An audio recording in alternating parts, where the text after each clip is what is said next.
The Justin Fields experiment is about to come to an end. You can point to any stat, all the turnovers, all the sacks he takes, his career record, whatever. But at the end of the day, what it all comes down to at the quarterback position, Fields cannot read NFL defenses, and today, I'll show you why.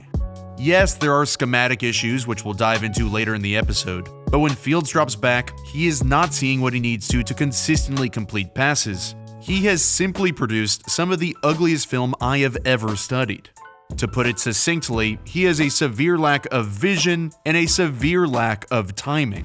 This is a play many of you probably saw go viral online, where the Bears are running halfback seam. It's a great call against the Buccaneers' 3 deep coverage because we're going to overload one side of the field with 3 deep receivers, where they only have 2. Usually the safety takes the post, and then the corner the wheel route, which leaves the running back seam wide open, and that's exactly what happens. This should play out where Fields reads Zion McCollum's movement and throws opposite him, so when McCollum shades over towards Cole Kmet, Fields should hit Roschon Johnson up the seam. But once again, he doesn't. Not only does Fields struggle to read the field, but he struggles to play comfortably. He operates like a robot. Tyler Scott's post route is more of a runoff route, where it's more designed to pull the safety out of the picture than to actually come open. But since Scott runs it super flat, it's wide open now, throw it. Then even when he doesn't, look at the huge pocket he has. Take a half step and read McCollum and then hit Roschon up the seam. But Fields just doesn't. He's been top 5 in longest time to throw each year of his career, where he just holds and holds the ball because he can't read what's going on.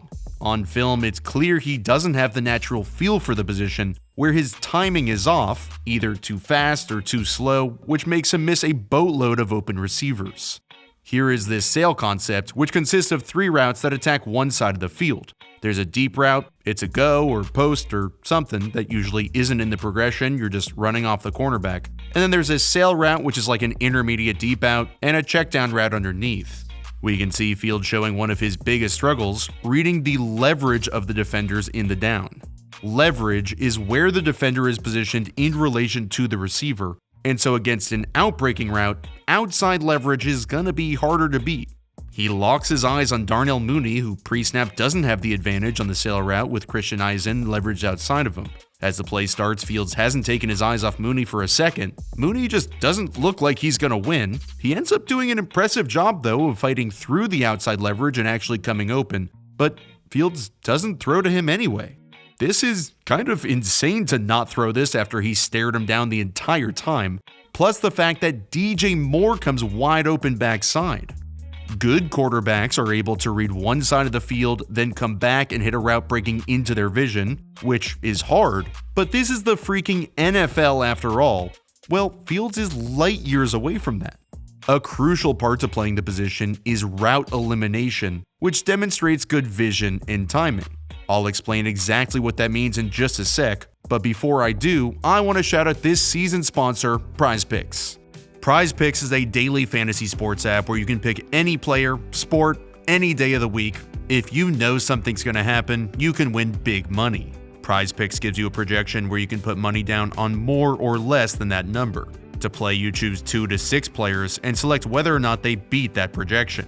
I'll take the over on Kirk because Staley's been a clown, and I'll take the under on Hurts rushing since he's gone under 40 in back-to-back weeks. PrizePicks has incredibly fast withdrawals if you want to pull your money out. The interface is so easy, you can make entries in like 2 seconds. And the best part is, just by using my promo code Rollins, they'll match your first deposit up to $100. That's promo code Rollins.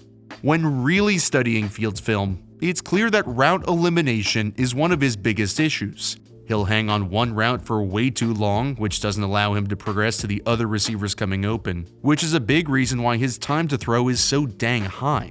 Here they're running a double move with Chase Claypool, but look at Rasul Douglas. The whole point of a double move is to get the cornerback to bite up on the first move, but Douglas is already 10 yards off the ball, so pre-snap Fields should know it's not likely to work.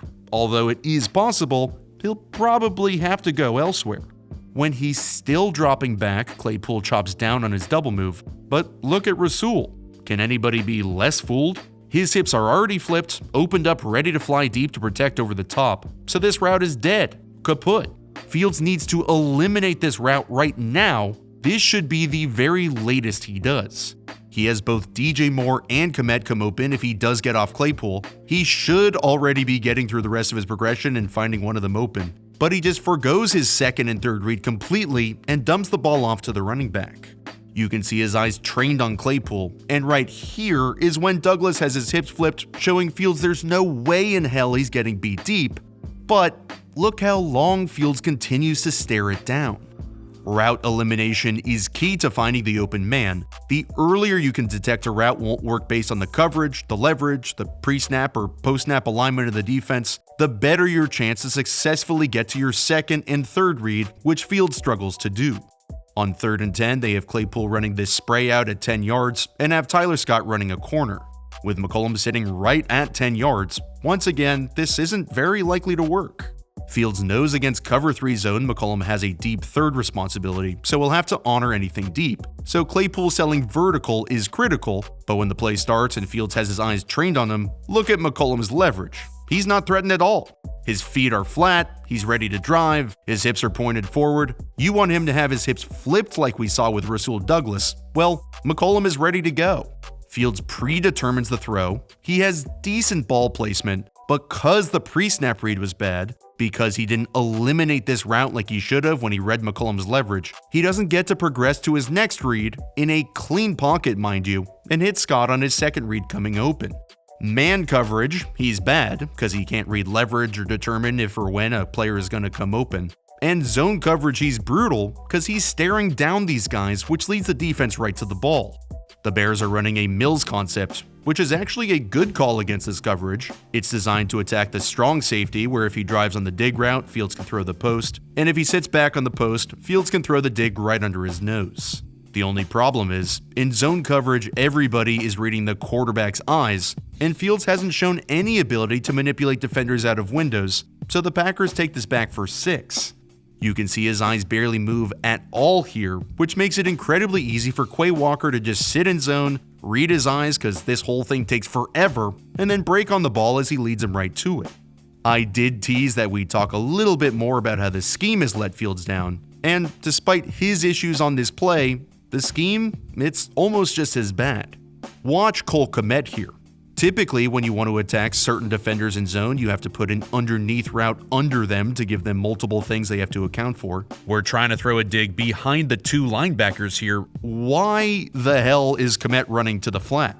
We aren't putting the curl flat defender in conflicts. We want these linebackers to bite up so we can create a window behind them. Fields doesn't play this well, but look at how these guys can just sit back in zone and hang out without a care in the world. This is how a scheme sets a quarterback up to fail. Some of the other stuff they've been doing schematically is simply bizarre. They've been pulling their guards a ton on play action, which is at least an interesting idea. Linebackers are taught to read the guards to determine pass or run. Usually a pulling guard is for run plays, like power or counter, so offenses have started fake pulling the guard on play action just to give them that false key. Well, I have never seen a tackle pull on a movement keeper play action concept, where look at how insanely, ridiculously far he has to go to block his man. He has to reach block the defender, which is hard enough if he's right next to you to get on his opposite shoulder and seal him inside, but a big man from this far away while Fields is rolling to that side, it literally doesn't make any sense at all. The Bears have also only run Fields twice on designed runs, which is pure insanity. It's the only thing he's good at. Last year, they started dropping 30 burgers when they unleashed him on the ground. Well, now they don't let him run at all, despite their offensive woes. If they added a designed QB run option onto this, Fields would read the end who crashes, and they would have 2 receivers for 2 defenders, so he'd be one-on-one with the safety with tons of room. I get it if they're worried about him getting hurt, he's gotten beat up and missed time, but run him outside where he can just dip out of bounds instead of getting that extra 2 yards. I just don't get it. Justin Fields is not gonna finish the season. He is not capable of running an NFL offense. The Bears' offense is pretty chaotic to begin with, but at the end of the day, the coaching staff needs to save their jobs. Eberflus needs somebody who can help him win games. Fields cannot, and they will find somebody who can at least play the position functionally. It's an unfortunate situation, and the only positive I can find is there's a small chance maybe I'm somehow just dead-ass wrong. Justin Fields does have a lot of natural ability, an insanely strong arm, some of the best running ability we've ever seen at the position, so hopefully we'll see that take over and he proves everybody wrong.